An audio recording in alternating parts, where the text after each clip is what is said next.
pinakamainit na balita ngayon tanghali. Miss France wagi bilang 65th Miss Universe. Pambato ng Pilipinas na si Maxine Medina umabot lamang sa top 6. Anti-drug campaign na Oakland Double Barrel at Project Tokhang ng Philippine National Police. Ipinatitigil na ni PNP Chief Ronald Bato de la Rosa. Pangulong Rodrigo Duterte handang magbigay ng pabuya para sa ikadarikip ng 3 tauhan ng National Bureau of Investigation o NBI na munisangkot sa Korean kidnap slay case. NBI Director, posibleng matanggal sa pwesto kapag hindi nakasunod sa 48 oras na deadline ng Pangulong Duterte. Arraignment naman kay SPO3 Ricky Santa Isabel at 2 pang kasamahan na sangkot sa Korean kidnap slay case isasagawa ngayong hapon sa Angeles City. US President Donald Trump ipatutupad na ang bagong immigration policy na nagbabawal sa pagpasok sa Amerika ng mga bibisita at refugee mula sa 7 Muslim major countries. At NHA Builders bigong makapasok sa quarterfinals sa UNTV Cup Season 5 matapos talunin ng BFP Firefighters.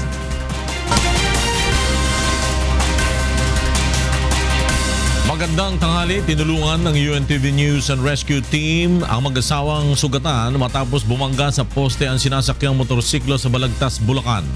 Narito ang report ni Nestor Torres.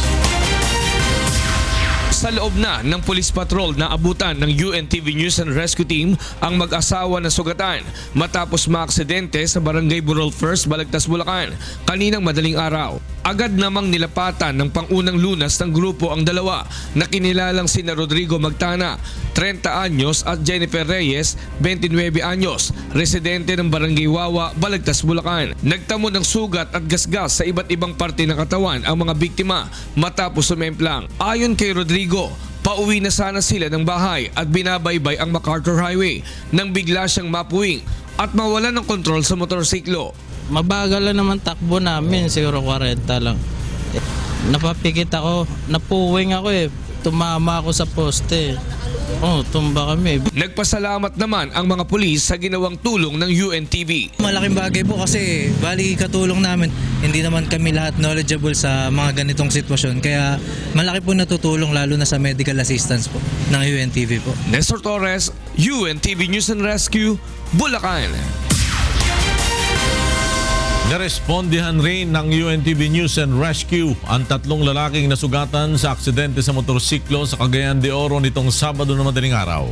Narito ang report ni Asher Kadapan. Wasak ang harapang bahagi ng isang motorsiklo matapos bumangga sa isang tractor unit o prime mover truck sa kahabaan ng Barangay Kauswagan, Cagayan de Oro noong Sabado. Sugatan ng 3 sakay ng motorsiklo na tinulungan ng UNTV News and Rescue Team.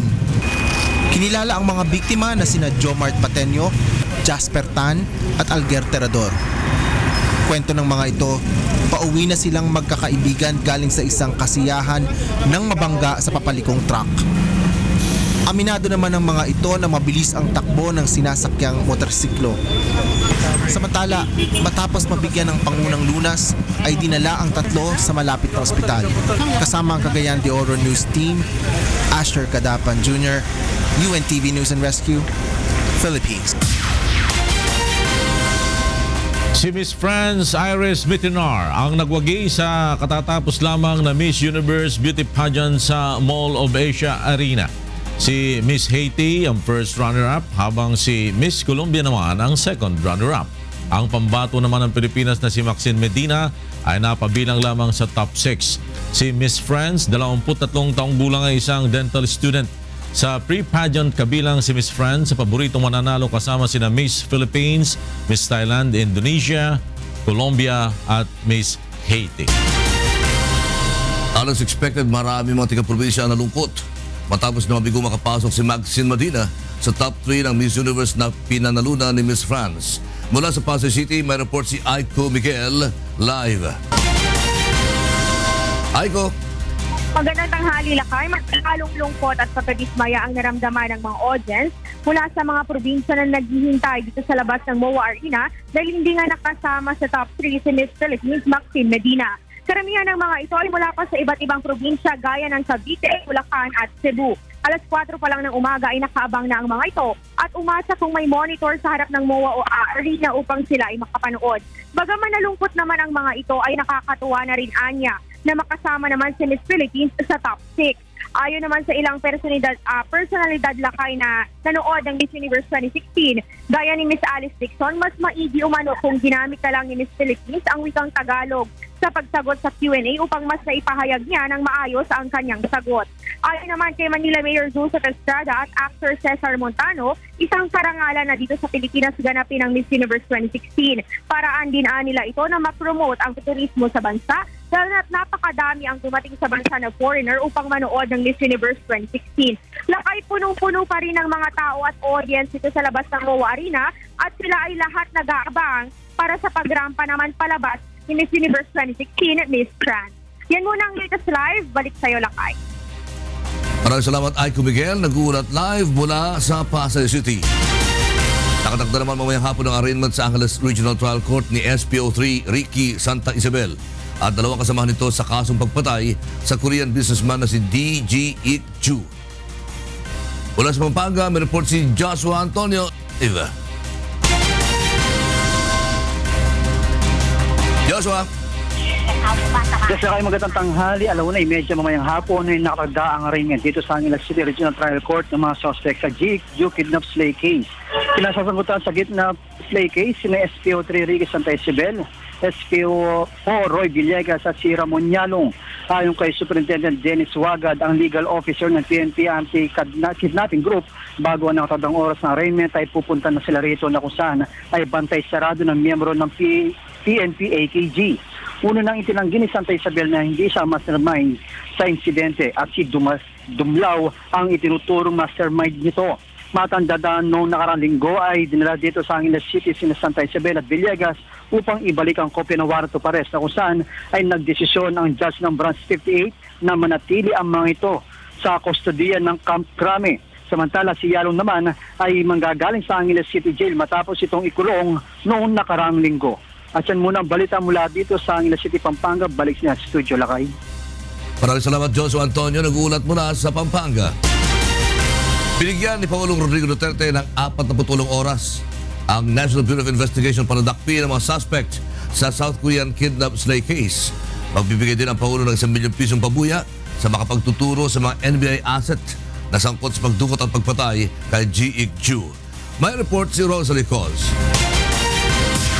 Inatasan ni Pangulong Rodrigo Duterte si National Bureau of Investigation Director Dante Gueran na gawin ang lahat ng paraan upang mahuli ang 3 assets ng NBI na umano'y sangkot sa pagkidnap at pagpaslang sa South Korean businessman na si G.I.Q. Banta ng punong ehekutibo, mananagot ang mga opisyal ng NBI kapag hindi ito nagawa sa loob ng 48 oras o 2 araw. Posible ring matanggal sa pwesto si NBI Director Gueran kapag nabigo ang ahensya na sundin ang deadline ng Pangulo. Ngungulikta na ako sa guarantee mo. Assets ninyo yan, alam ninyo kung saan. The worst is, kung hindi mo makuha yan, I might relieve you. Kaya yung mag-asset dyan, tapos ito mo na maging kriminal. Bukod dito, nakahanda ring magbigay si Pangulong Duterte ng tigi 1 milyong pisong pabuya para sa ikadarakip ng 3 NBI assets. At yung mga ano na lang, assets, they were not really agents, they were characterized only by the word assets. Tag 1 million kayo. Una na ring nagpahayag ang Pangulo na magbibigay ng 5 milyong pisong reward sa makapagdadala kay Police Superintendent Rafael Dumlao sa Malacanang buhay man o patay. Subalit na pag-alaman na rin ng Pangulo na nasa kustodiya na ito ng pulisya sa Camp Crame. At handa na rin anyang sabihin ni Dumlao ang lahat ng kanyang nalalaman hinggil sa krimen. Latest story ang mapakakustodi na. Mabuti, Dumlao. Abogado ka pa naman. Sayang, mabiyuda yung Asawa mo, pati yung anak mo walaan ng tatay. Samantala, kinumpirma naman ni Pangulong Duterte na nag-alok ng resignation si PNP Chief Director General Ronald Bato de la Rosa. Ngunit hindi ito tinanggap dahil naniniwala siyang hindi ito ang solusyon upang malinis mula sa katiwalian ang isa sa pinakakorap na ahensya ng pamahalaan, ang pambansang pulisya. I was just facing the reality that walang magandang maratngan kung papaalisin ko si Bato. With more reason for us to do more and the correct way to do it, if I may say so, is to go after the persons who perpetrated the crime. Sila yun. Because crime is personal. Hindi mo mapahid sa ibang tao yan as severe as ousting a chief of the PNP. Just because the perpetrators are police officers and they brought in the suspects.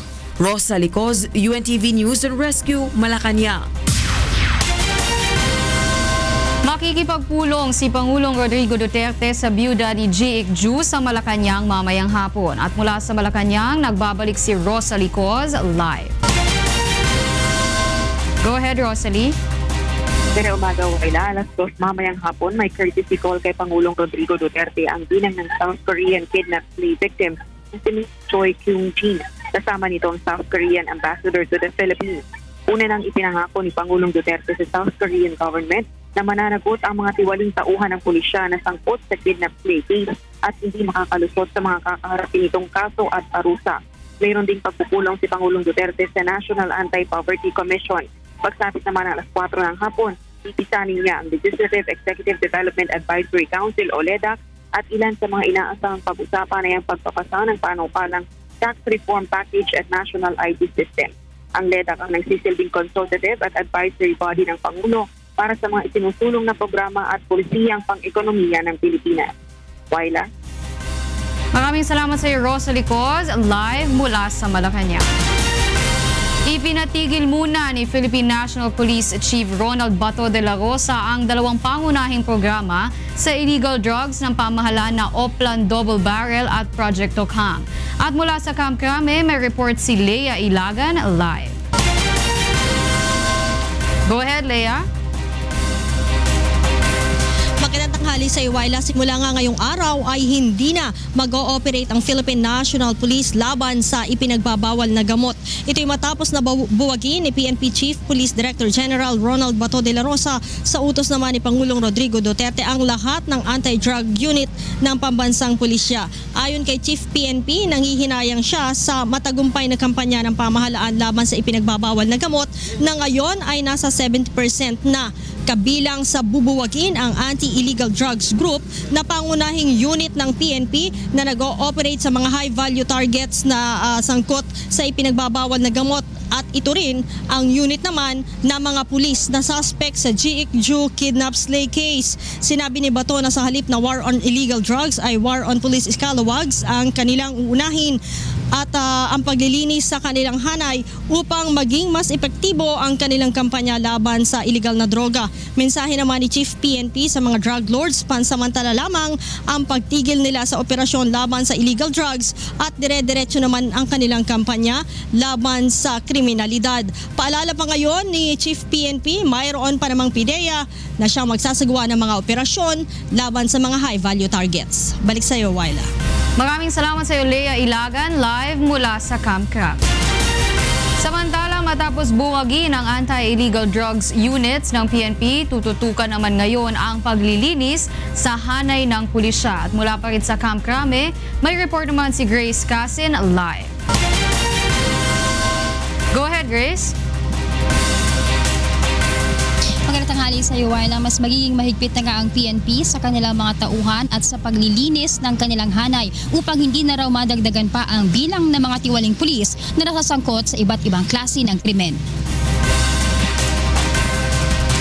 Ayon kay PNP Chief Ronald De La Rosa, sobrang kahihiyan ang idinulot sa buong PNP ng pagkakasangkot ng grupo ni SPO3 Ricky Santa Isabel sa pagkidnap at pagpatay sa Korean businessman na si Ji Ik-ju. Kaya naman ngayong binuwag na ang lahat ng Anti-Illegal Drugs Unit ng PNP, tututukan naman nila ang paglinis sa kanilang mga tauhan. Bubuo ang PNP ng Counterintelligence Task Force na tututok sa investigasyon ng mga tiwaling pulis. Wala pang napipili ang Chief PNP kung sino ang mamumuno sa nasabing task force dahil titiyakin umano nitong magiging matino at walang kinasasangkotang katiwalian ang mamumuno dito. Samantala, kasama sa bamantayan ng PNP ay ang mga pulis na nagkaroon at naabsuelto sa mga kaso at nakabalik pa rin sa serbisyo upang matiyak na hindi na ito magiging tiwaling pulis. Ilan rin sa mga ito ay papatapon umano ng Chief PNP sa basilan. While kung si Chief PNP De La Rosa ang masusunod ay hindi na nga niya papayagan ang sino mang pulis na makabalik sa serbisyo sa kabila ng maabsuelto sa kanilang kinakaharap na kaso. Paliwanag ng Chief PNP, sa mga ganitong maliliit na kaso nagsisimula ang mga masasamang gawain ng mga tiwaling pulis sa loob ng PNP. Waila? Maraming salamat sa iyo, Grace Casin, live mula sa Camp Crame. Susunod, sundalo na kabilang sa Philippine Development Team sa Surigao del Norte, dinukot ng New People's Army. Panibagong dagdag sa presyo ng LPG at diesel, posibleng ipatupad ngayong linggo. At no weekday sale policy sa mga mall, pinalawig pa ng MMDA.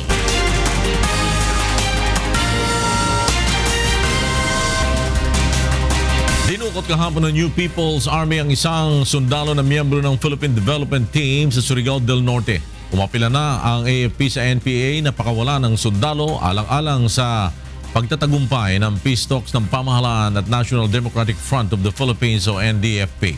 Mula sa Camp Aguinaldo may report si Brian De Paz live. Yes, Brian. Floor, sa gitna ng nagpapatuloy na usapang pangkapayapaan sa pagitan ng pamahalaan at National Democratic Front, isang sundalo naman ang dinukot ng New People's Army kahapon. Ayon kay AFP spokesman Brigadier General Restituto Padilla, ang nasabing military personnel ay mula sa 30th Infantry Battalion ng 4th Infantry Division ng Philippine Army. Ang nasabing sundalo ay miyembro ng Peace and Development Team sa Barangay Budlingin, Alegria, Surigao del Norte Province.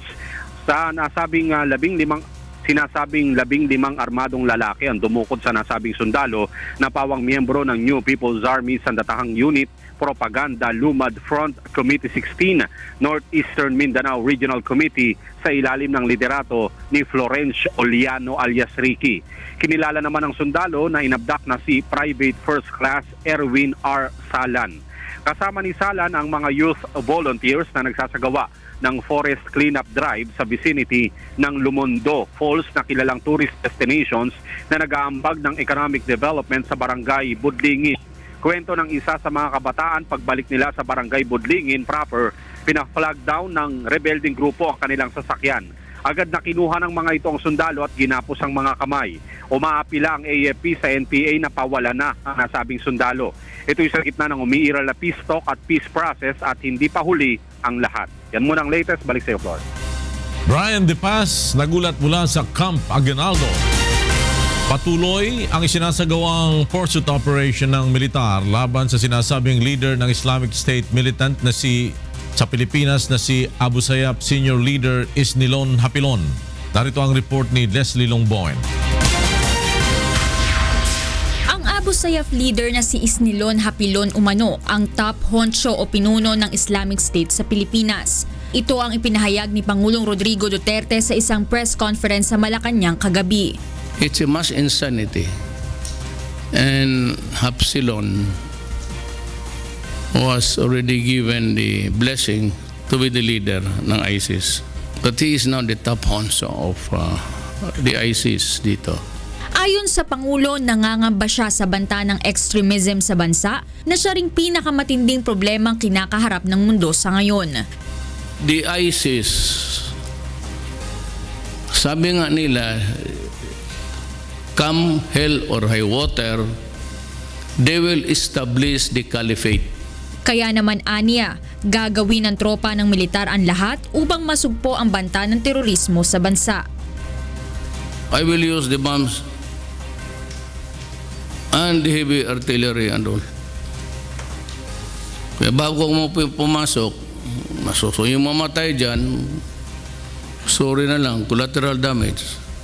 Noong Biyernes ay iniulat ng Armed Forces of the Philippines na malubhang nasugatan si Hapilon sa military airstrike na isinagawa sa bayan ng Butig sa Lanao del Sur. Patay naman umano sa operasyon ng isang Indonesia na kasama ng ASG leader na kinilala lamang sa alias na Mohisen. Si Hapilon ay isa sa mga wanted terrorists sa Estados Unidos na umano'y sangkot sa pagdukot sa 3 American national sa Palawan noong 2001. Sa ngayon ay patuloy ang ginagawang pagtugis ng AFP sa grupo ni Hapilon. Leslie Longbowen, UNTV News and Rescue, Philippines. Sinuspinde ng Senate Committee on Public Order and Dangerous Drugs ang pagdinig sa issue ng kidnapping for ransom na kinasasangkutan ng ilang pulis. Mula sa Senado may report si Joyce Balancio live. Yes, Joyce! Magandang tanghali sa iyo, Floor. Hindi muna ipagpapatuloy ng Senate Committee on Public Order and Dangerous Drugs ang nakatakda sana nitong pagdinig sa darating na Huwebes patungkol sa mga manikaso ng tokhang for ransom na kinasasangkutan ng ilang mga pulis. Sa isang mensahe, sinabi ni Senator Panfilo Lacson na chairperson ng naturang komite na hihintayin muna ng Senado ang magiging development sa issue, partikular sa kaso ng pagkakapatay sa Korean businessman na si Ji Ik-ju. Ito ay matapos, Floor, ang naging anunsyo kagabi ni President Rodrigo Duterte patungkol sa pagpapahuli sa mga pulis, partikular kay Police Superintendent Rafael Dumlao at 3 opisyal pa na National Bureau of Investigation na sangkot sa krimen. Ayon kay Senator Lacson, may nakuha na naman sila nung nakaraang pagdinig na posibleng legislative remedy sa issue. Napapanahon na rin anya para tutukan muna ng kanyang komite ang ilang pang mga nakabinbin sa kanila. Ayon sa kampo, Floor, ni Senator Panfilo Lacson ay isa sa mga nakikita nilang legislative remedy dito sa issue ng tokhang for ransom ay yung pagpapalakas sa PNP Internal Affairs Service or PNP-IAS na siya nag-iimbestiga sa mga tiwaling polis. Isa rin sa mga nakikita nilang pwede na natutukan muna ngayon ay yung pagpapaganda o pagsasaayos naman sa training ng mga polis. Paliwanag ng kanyang kampo, Floor, suspendido lang naman until further notice itong pagdinig ng Senado at maaari nilang itong i-resume depende nga sa magiging development sa investigasyon ng issue. Floor? Joyce Balancio nagulat mula sa Senado. Ipinagpaliban ng Sandigan Bayan ang pre-trial sa kaso ni dating Senador Jinggoy Estrada kaugnay ng pork barrel scam. At mula naman sa Sandigan Bayan, may report si Mon Ocson live. Go ahead, Mon. Magandang tanghali. Waila, personal na dumalo si dating Senador Jinggoy Estrada sa pagdinig sa kanyang kaso sa Sandigan Bayan. Kasong theft at plunder ang sinampalaban sa kanya kaugnay ng pork barrel scam. Subalit pinagpaliban ng Sandigan Bayan 5th Division ang pre-trial dahil hindi pa natatapos ng prosekusyon ang marking of documentary evidence. Ayon kay Estrada, matagal nang ginagawa ng prosekusyon na i-delay ang pagdinig sa kanyang kaso. 11 count ng graft at 1 count ng plunder ang hinaharap ni Estrada ngayon. Nagsimula ito sa di umano'y maling paggamit ng PDAC o pork barrel sa mga peking non-government organization na pagmamay-ari umano ni Janet Lim Napoles. Yan ang latest, balik sa iyo, Waila. Maraming salamat sa iyo, Mon Ocson, live mula sa Sandigan Bayan. Matatapos na sa Pebrero ang Project NOAA na inilunsad ng Aquino Administration. At mula naman sa Pasay City, may report si Ray Pelayo live. Yes, go ahead, Ray. Waila, hindi na magkakaroon ng extension ng termino ng Project NOAA o Nationwide Operational Assessment of Hazards. Ang Project NOAA inilunsad noong 2012 sa ilalim ng administrasyon ni dating Pangulong Noynoy Aquino. Hanggang 2015 lamang sana ang proyekto, subalit na-extend na ito hanggang sa Pebrero 2017. Ito ang gumagawa ng mga model na nakatutulong naman sa pagbibigay ng babala sa publiko, lalo na kapag may paparating na kalamidad. Ayon kay DOST Secretary Fortunato de la Peña, natapos at nagawa na ng Project NOAA ang kanyang mandato kaya't hindi na kailangan pang magkaroon ito ng extension. Wala din anyang dapat ipangamba ang publiko dahil ipapasa naman sa pag-asa ang operational aspect ng Project NOAA. Maaari ding mag-apply sa DOST ang mga scientists at empleyadong nagtatrabaho sa Project NOAA. Ayon sa kalihim, lahat naman ng research project ay may katapusan at kung may mga pag-aaral pang gustong gawin ang mga pamunuan ng Project NOAA ay aaprobahan naman ito kung kinakailangan. Waila? Maraming salamat sa iyo, Ray Pelayo, live mula sa Pasay City. Samantala, maaring magkaroon ng pagtaas sa halaga ng diesel ngayong linggo. Ayon sa oil industry players, 15 hanggang 20 centavos ang posibleng madagdag sa presyo ng kada litro ng diesel. Wala namang nakikitang paggalaw sa halaga ng gasolina at kerosene. At may big-time price hike rin na posibleng ipatupad sa liquefied petroleum gas o LPG ngayong Pebrero. Tinatayang aabot sa 4 pesos and 50 centavos hanggang 5 pesos ang madadagdag sa halaga sa kada litro ng LPG. Ibig sabihin, magkakaroon ng 49.50 hanggang 55 pesos na pagtaas sa halaga ng bawat 11 kilogram na tangke. Ito na ikalawang LPG price hike ngayong taon. At sa iba pang mga balita, pinalawig pa ng Metropolitan Manila Development Authority o MMDA ang implementasyon ng no weekday sale policy sa lahat ng mga mall sa Metro Manila. Narito ang report ni Joanne Nano. Nagkasundo ang Metropolitan Manila Development Authority o MMDA at lahat ng mall operators na mas palawigin pa ang implementasyon ng no weekday sale policy. Una itong ipinatupad noong Disyembre upang mapaluwag ang trapiko sa Metro Manila na kalakip ng holiday rush. Ayon sa MMDA, epektibo ang no weekday sale policy kaya naman ipatutupad na nila ito sa buong taon ng 2017. Sa ilalim ng polisiya, pinagbabawalan ang mga mall na magsagawa ng kanilang malawakan sale tuwing mga araw ng Lunes hanggang Biyernes. Bukod dito, pumayag rin ng mga operator na i-extend ang pagpapatupad ng nighttime delivery kung saan maaari lamang isagawa ang paghahatid ng kanilang mga produkto tuwing alas 11 ng gabi hanggang alas 5 ng madaling araw. Makikipagtulungan din sa MMDA ang mga ito upang masawata ang mga kolorum na sasakyan na kadalasang pumaparada sa mga mall. Tanggalin yung mga kolorum doon sa lugar nila. Tanggalin yung mga illegal terminals. Tanggalin yung mga illegal vendors. Even yung mga hamog.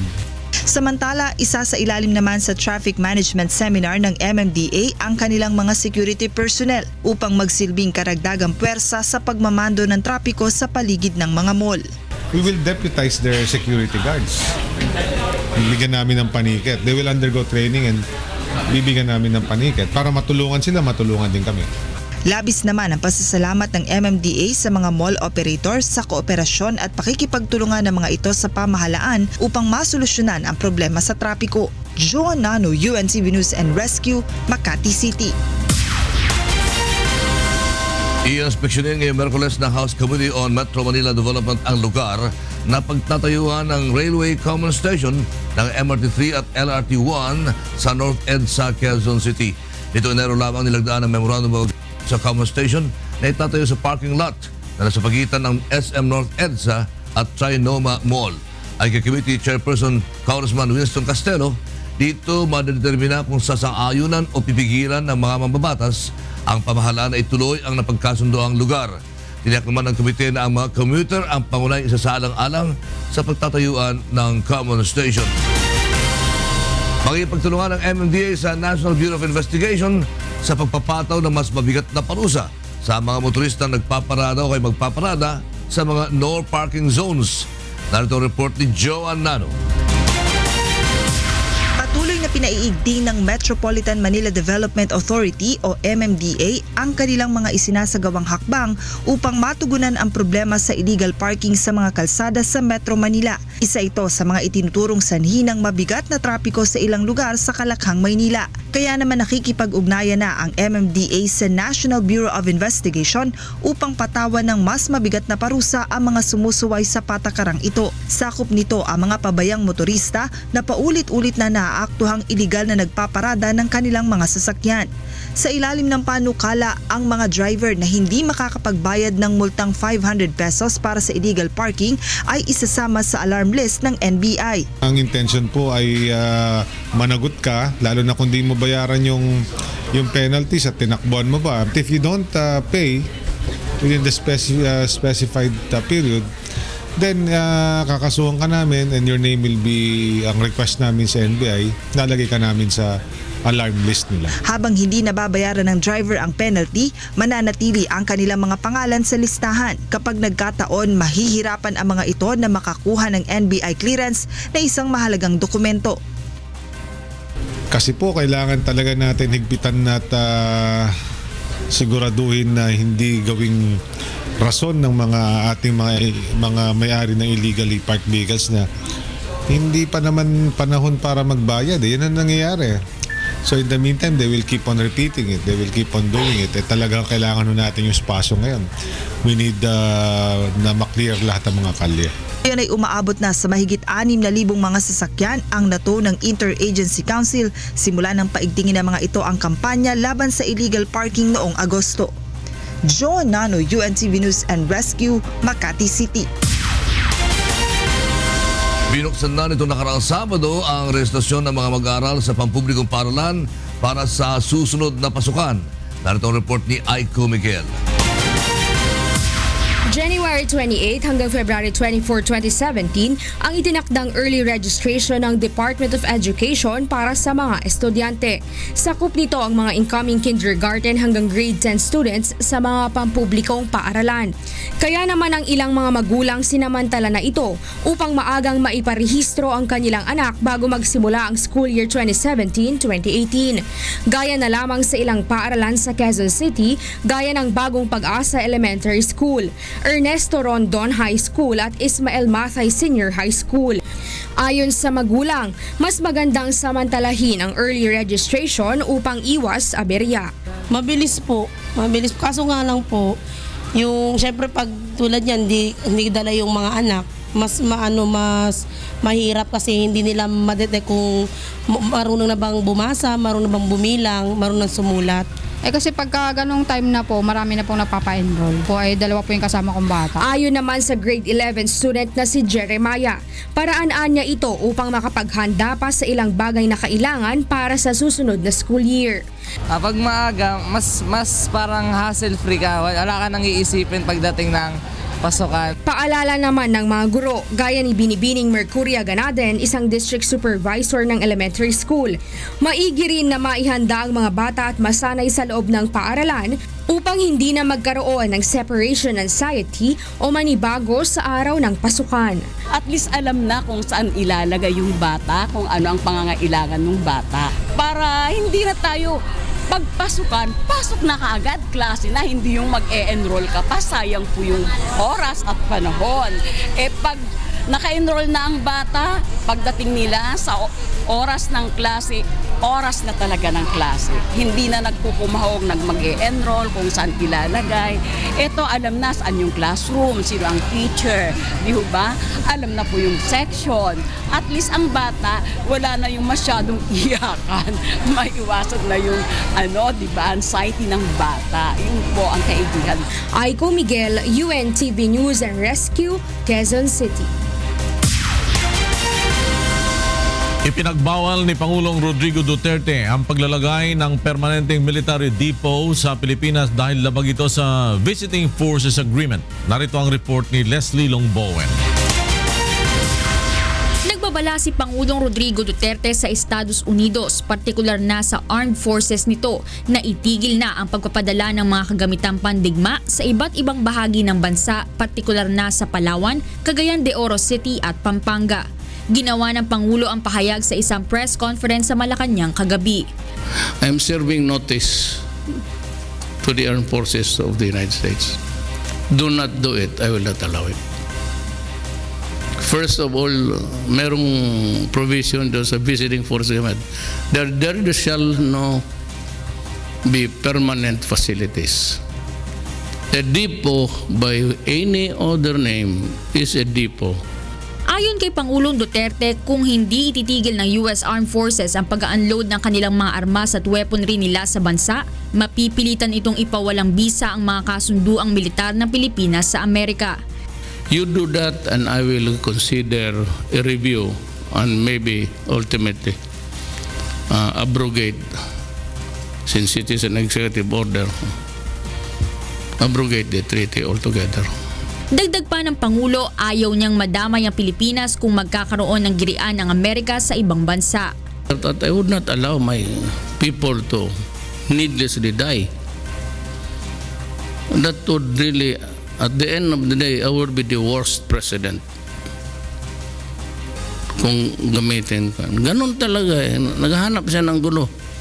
Gusto niyang pumasok. They're planning an expedition. Go ahead. We will not participate.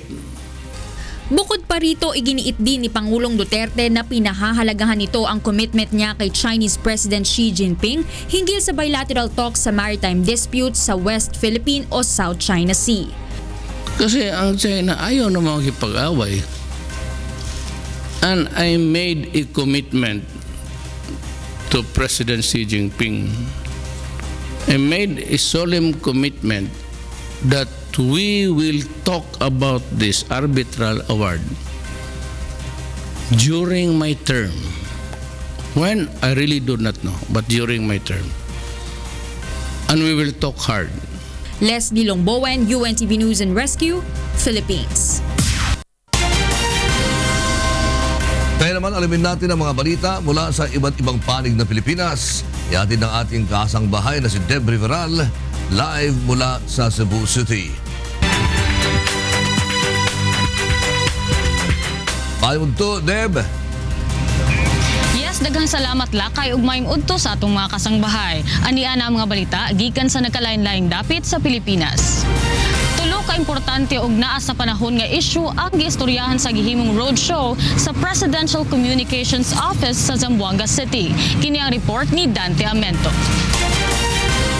Mas 200 stakeholders desde na diferente sektor ya atende na Presidential Communications Office o PCO Roadshow na siyudad de Zamboanga del Sabado. Ya diskute el tres importante asunto que debe saber el público. El Freedom of Information, Philippine Chairmanship na ASEAN 2017 y Administrative Order No. 1 na FOI ya reitera como igual el cada Pilipino puede sacar con el access o información na performance o transacción del mas quincual rama de gobierno. FOI seeks to level the playing field. How? Regardless of your social standing, regardless of your government position, you are given the same standard. Ya asegura el gobierno por medio del Administrative Order No. 1 ta puede proteger el derecho y vida del mga journalist.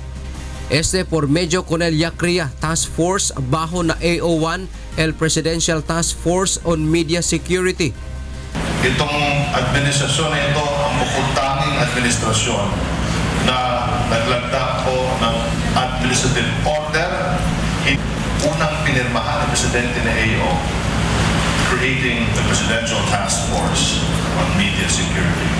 Mientras tanto, relatao na ASEAN Chairmanship, ya explica el ayuda ay puede darle el ASEAN Summit na país este año.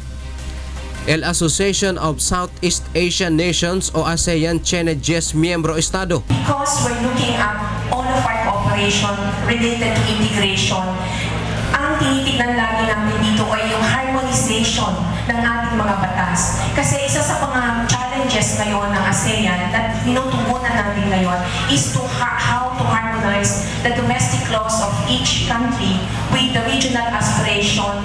Enseguidas del roadshow, el launching del PIA ASEAN Kiosk na International Airport de Zamboanga. El PIA Kiosk para darle impormasyon na publiko especialmente na mga turista en koneksyon con el ASEAN. Dante Amento, UNTV Noticias y Rescate, Ciudad de Zamboanga. Na-turnover na sa kagamhanan sa tulo ka lalawigan sa Eastern Visayas ang 25 milyones ka pesos nga katunga sa pondo alang sa implementasyon sa Special Areas for Agriculture Development Program. Ani ang report ni Jeneline Gaki.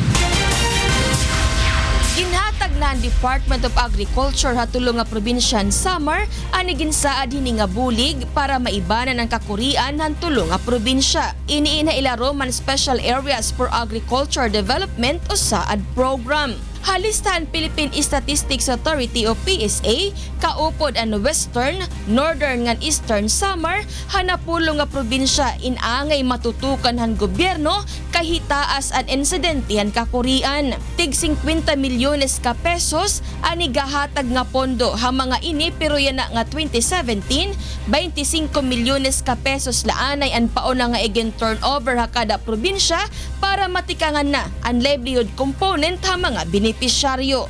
We're now trying to move fast kasi as you all know, livelihood projects yung tina-target to be implemented. And yung weather is not cooperating. Una nga tututukan ng mga agriculturist ang rice production ng livestock para western summer. Samtang high value crops, corn, rice ng livestock liwat para pipira nga organization ng cooperatives ang tatagan hin prioridad han northern summer yan nga tuig. Target liwat han eastern summer nga mapunan hin 60% kakakulangan han pondo han mga parag-o mga probinsya. Province riddled with conflict, poverty, and disaster. Dirinig looming because SAAD program is one of the projects or program that we consider nga dako ang bulig nga dihamon. The total assistance of 50 million, which is a manifestation of the sincerity of President Duterte. It shows the commitment of the Duterte administration in reducing one of the poorest regions in the country, especially my province. Ginlalauman han Agriculture Department nga pinaagi ni nga SAAD program mapapaubos hinihin 25% ang poverty incidence sa mga probinsya nga kaupod the top 10 han PSA is the poorest province of the country. Jeneline Gakita, UNTV Notisya ngan Bulig, Tacloban, Leyte. Kilo-kilo nga endangered species ang nasakmit sa gihimong random inspection sa Philippine Coast Guard sa Pantalan sa Masbate City. Si Jerry Galicia sa mga detalye. Nabulgar sa mga tawuhan sa Philippine Coast Guard kag Philippine Army ang mga nakasako na endangered species sa Masbate City Port sa nakaagi na Sabado. Sa ginhiwat na random inspection sa PCG sa mga barko sa pier, nakumpiska ang 52 kilos na binulad na alligator pipe fish, 30 kilos na shark's fin, 33 kag katungan na kilo sa sea cucumber kag 4 ka kilo sa unidentified seashell. Titingnan mo sa kasi ito, may amoy. So doon nila na tas nakakapa kasi siya rito, nakapanong mga tao ko. So ayun, hinabol nila. Tingnan nila kasi nakakulong-kulong doon sila yung tricycle. So kaya mga inspection po kasi natin kasi ito hindi to kayang amuyin ng aso. Ang kada kilo sa alligator pipe fish ay gina-estimate na may market value na 18 pa 19 mil pesos. Kag ang sea cucumber ay gina-estimate man na nasa 4,000 pesos kada kilo. Segun kan PCG Commanding Officer Edgardo Aguilar, posible sa mga coastal barangay San Dimas alang kag Kawayan, naghali ang mga nakumpiska. Sir, hindi po kaya ito ng Coast Guard lang. So ang hiningi ko sa mga tao na alam ko nila na ito po, mga endangered species na po, itip po nila sa amin, pagbigay alam po sa Coast Guard o sa PNP na mayroon pong nangyayaring mga illegal para naman po masugpo. Ginkilala naman ang duwa na suspect na sinda Erwin Laurio, 32 anyos, San Barangay Daku, Lungsod San Mobo, kag Joseph Bahar, 19 anyos, kag utility personnel san usad na beach sa Barangay Bagakay. Deklarasyon san mga suspect dili ninda aram na ginbabawal ipabakal ang mga ini. Ginpadara lang kuno sa inda mga kaigmahudan ang mga nasabi na mabinulad na laman dagat pakadto sa Sorsogon.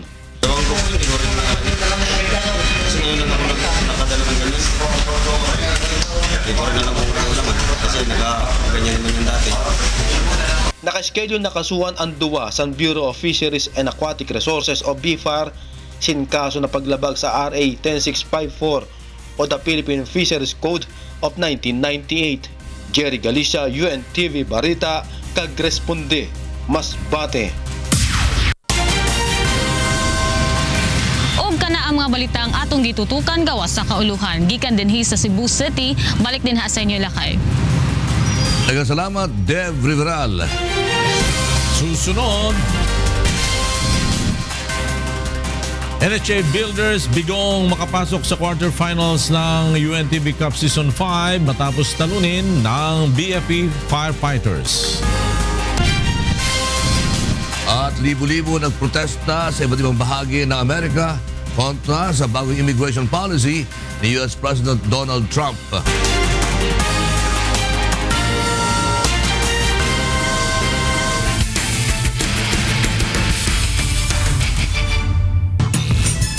Nasungkit ng BFP Firefighters ang huling slot sa quarterfinals matapos talunin ang NHA Builders sa kanilang sagupan nitong linggo sa 5th UNTB Cup Season Round Eliminations.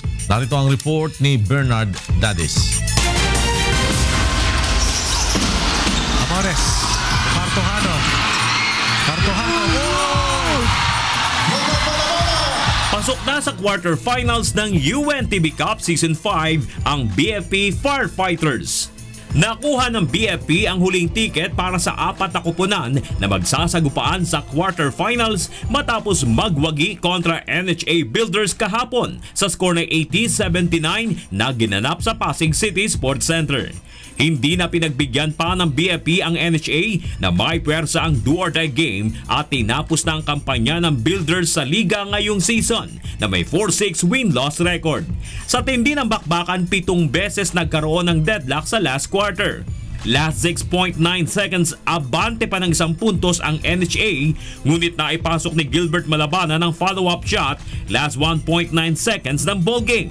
Nanguna sa Firefighters sina Gilbert Malabanan na kumamada ng 23 points at 8 rebounds at si Anthony Emmanuel Lim na may 12 points, 1 rebound at 3 steals, kaya tinanghal na best players of the game. At sa second game, naitala ng 3-time runner-up PNP Responders ang kanilang ika-8 panalo matapos talunin ang Malacanang Kamao sa score na 71-63. Kagapay na ang PNP ng BOC Transformers at Judiciary Magis na may 8-2 win-loss record. Sa first quarter, abante ng 3 puntos ang Malacanang, 17-20. Pumutok ang opensa ng PNP sa second quarter at umabante ng 7 puntos, 41-34. Bumanat ang mahigpit na depensa ang Kamao team sa third quarter at nalimitahan sa 9 puntos lamang ang naibusto ng PNP upang itala ang 50-51 pabor sa Malacanang. Malaking bagay ang 4 na puntos mula sa magkasunod na free throw ni Anton Tolentino sa last 2 minutes ng ball game upang agawin ang abante sa Malacanang 63-60. Pinilit humabol ng Malacanang ngunit kinapos na hanggang sa maubusan ng oras. Tinanghal na best player of the game si Anton Tolentino na tumikada ng 19 points, 5 rebounds at 2 steals. Sa darating na linggo, magsisimula na ang quarterfinals ng UNTB Cup Season 5 kung saan magsasagupaan ang defending champion AFB Cavaliers at 3-time runner-up PNP Responders at ang Malacanang Kamao kontra BFP Firefighters. Samantalang, waiting naman sa semifinals ang BOC Transformers at Judiciary Magis. Bernard Dadis para sa UNTB Cup Season 5. Alamin naman natin ang mga balita sa labas ng bansa mula kay William Theo. Good afternoon, William. Good afternoon, Wyla, and to all our kasangbahay. Here are the top stories from around the globe. Thousands of people gather in different U.S. cities to protest Donald Trump's new immigration policies. James Bontuyan gives us an update live from Baltimore, Maryland. Yes, James? Yes, good afternoon, William. Thousands of people gathered in public places across North America to protest President Donald Trump's executive order restricting people of entry from 7 Muslim-majority countries. The controversial decision of Donald Trump sparked protests nationwide. In New York, Washington, and Boston, a second wave of demonstrations followed spontaneous rallies that broke out at U.S. airports. The order restricts all people from Iran, Iraq, Libya, Syria, Somalia, Sudan, and Yemen, which Trump says was necessary for national security. After Trump signed the executive order, some people who have landed in the U.S. were detained. Some even separated from their families at New York's JFK International Airport on Saturday. 2 Syrian families were detained at Philadelphia International Airport. They waited years to finally see their family, but they were sent right back on Qatar Airways flight to Doha hours later. In Washington, D.C., thousands rallied at Lafayette Square in Washington, across from the White House, shouting, "No hate, no fear, refugees are welcome here." A crowd of about 8,000 people eventually arrived at the steps of the U.S. Capitol, where a line of uniformed officers stood guard. In Chicago's O'Hare International Airport, hundreds of protesters gathered bearing banners saying, "I am immigrant," in support of those who were detained. After the executive order was signed, hundreds more gathered inside the parking lots of Orlando International Airport, chanting against the order. While in New York, thousands of people gathered in downtown Manhattan in support of immigration and freedom. The documents called for an immediate suspension of immigration from countries that he described as terror-prone countries at the time of his campaign. Trump's order received many angry reactions from citizens from different states across the U.S. Many people are frightened by Trump's upcoming orders that will affect the future of America. That's our latest report from around here in the USA. Back to you, William. Thank you very much, James Bontuyan, live from Baltimore, Maryland. Meanwhile, Canadian Prime Minister Justin Trudeau responded to President Trump's executive order banning refugees and halting immigration from several countries by welcoming those refugees to Canada. Bianca Quijano reports. Prime Minister Justin Trudeau's message about Canada's continued acceptance of refugees is trending on social media. It comes after U.S. President Donald Trump temporarily stopped refugees from entering the United States. These refugees come from 7 countries which are predominantly Muslim. Trudeau said that Canada is open to refugees fleeing their native countries. He added that Canada's multiculturalism strengthens the nation. In 2015, Canada welcomed 25,000 Syrian refugees. So far, Canada has welcomed over 39,000 refugees from different conflicted countries. Almost 2,000 refugee applications are now approved, although they have yet to arrive in Canada. Meanwhile, the majority of Canadians are in agreement with their Prime Minister in welcoming immigrants to their country. I think, for some of them, they're just trying to find a way out of there from those war-torn countries, and it's not safe enough for them, right? So I think we should be accepting of them and allow them to come into our country and just at least take some refuge for a bit until maybe things get better, and then go from there, I guess. But well, he's great because his father had that sense of thinking, because Canada also belonged to the Native Indians, and his father welcomed immigrants to Canada. In spite of Papa wanting to keep Canada for the Europeans, his father didn't have that thought in his head. So Trudeau is kind of following in his father's footsteps. So he's a good man. Donald Trump is... According to the latest numbers from Immigration, Refugees and Citizenship Canada, or IRCC, over 17,000 refugee applications are currently being processed by the Canadian government. I'm Bianca Quijano, UNTV News and Rescue, Toronto, Canada. And those are the stories making headlines around the globe. Back to you, Wyla. Thank you, William Theo, and to our correspondents around the globe.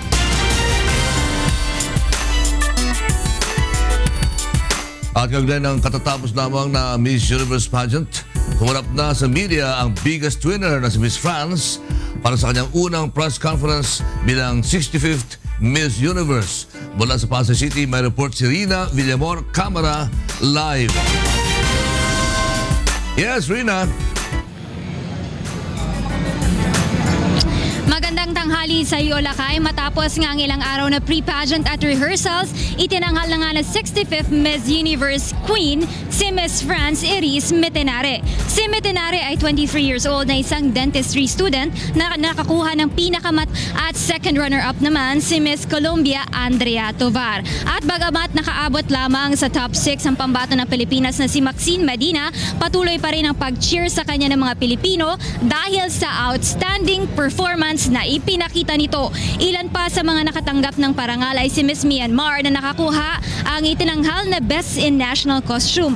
Ayon sa kandidata, hindi niya alintana ang bigat na daladala niyang costume na umabot pa sa 40 kilos. Sa ngayon, katatapos lamang ng press conference na sinagawa dito sa Media Center kung saan sinabi nga ni Miss France na top 6 lamang ang kanyang hinahangad pero dream come true na mapabilang siya sa top 3 at maging 2016 Miss Universe. Na-surprise daw siya nang inanunsyo ang kanyang pangalan at proud and blessed ang kanyang pakiramdam. Ang gusto niya maging advokasya sa pagiging Miss Universe, gusto niyang palawigin ang edukasyon para sa mga out-of-school youths.